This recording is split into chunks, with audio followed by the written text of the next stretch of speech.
Животът с него никога не е бил скучен. Хайде, кажи го пак.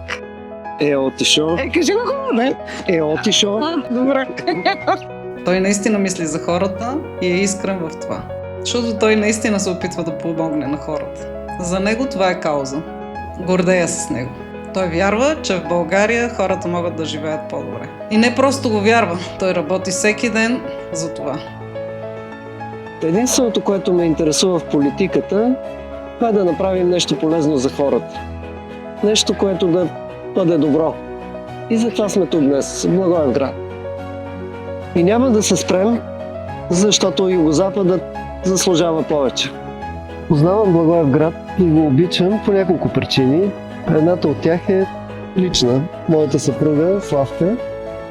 А също така и двата университета, с които съм свързан покрай Министерството на образованието и науката.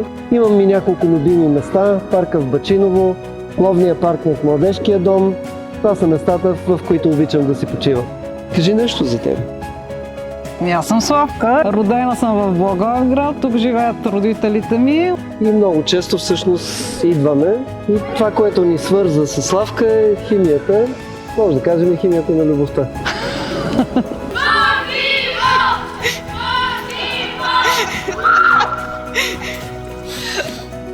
Купуването и продаването на гласове е престъпление.